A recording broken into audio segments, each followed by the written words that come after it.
हम बड़ी देर से बात कर रहे हैं कि क्वाड चाइना को जवाब है, क्वाड चाइना को कंट्रोल करके रख सकता है, लेकिन मंतोष सर कैसे, वो कौन से रास्ते होंगे? अगर भारत का इंटरेस्ट देखें तो चाइना के साथ साथ पाकिस्तान भी है जो चाइना के साथ बिल्कुल मिला जुला हुआ है।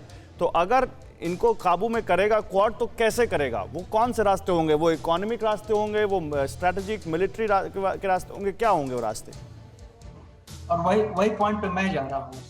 मेरे हिसाब से नेक्स्ट 5-10 इयर्स मिलिट्री का रास्ता नहीं है। मेरे हिसाब से इकोनॉमिक रास्ता है और वेस्टर्न पावर्स की उसी पे नजर है।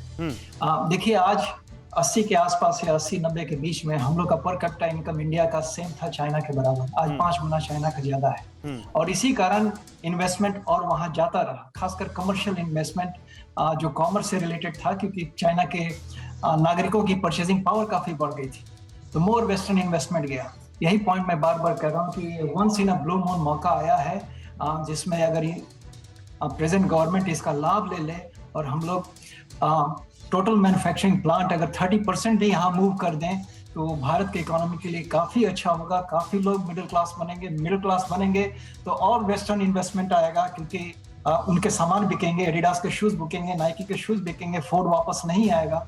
जस्ट फॉर द एग्जांपल, हम फोर्ड का अगर एग्जांपल देखें, आज से 15 साल के पहले फोर्ड जितने बिजनेस कार मैन्युफैक्चरर थे उनके दिमाग में था कि भारत नेक्स्ट 15 साल तक 10-15% के में ग्रोथ करता रहेगा तो उसका अपर मिडिल क्लास होगा। उसके बेसिस पे वो लोग अपना बिजनेस प्लान सेट किए।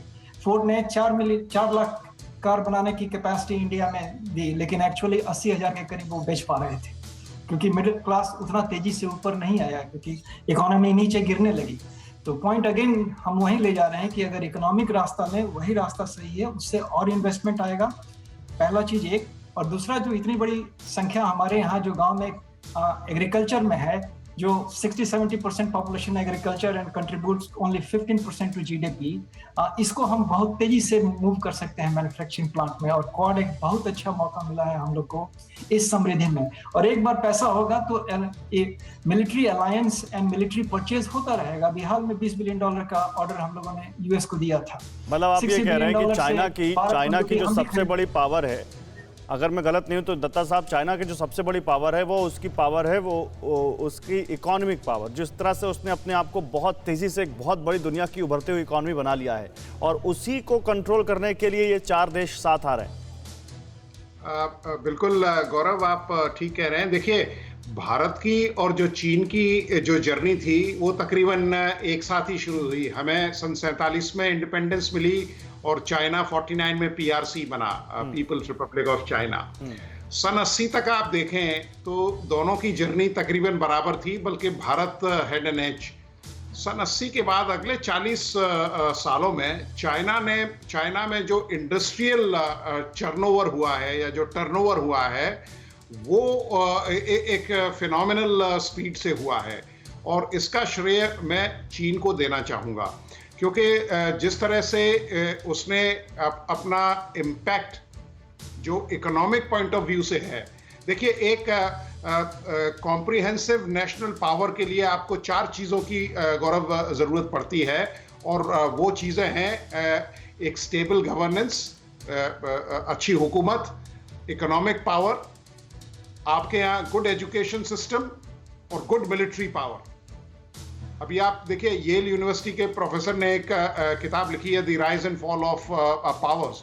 उसमें उन्होंने साफ बोला है कि आपकी पॉलिटिकल और मिलिट्री पावर्स जहां where you can strike a balance, you are heading to be a super power. तो चाइना ने इसको बखूबी इसको बैलेंस किया हुआ है। और आज की तारीख में आप देखिए कि जिस तरह से इकोनॉमी, आप पेंडेमिक में भी देखिए, जो चाइनीज इकोनॉमी थी वो, मतलब जहां सारी economies they took a beating, China still grew at the rate of 2%। तो ये एक उसकी जो इकोनॉमी है, उसकी जो रेजिलियंस है, वो उसको दर्शाता है। यस, लेकिन आपका कहना ये गौरव बिल्कुल ठीक बात है, क्योंकि अमेरिका ने इस बात को अप्रिशिएट किया, उसका आकलन किया। नहीं तो फिर मैं इस चीज को और आगे बढ़ाता हूं। अड़ी सोमवार से शुक्रवार शाम 6 बजे सिर्फ TV9 भारतवर्ष पर।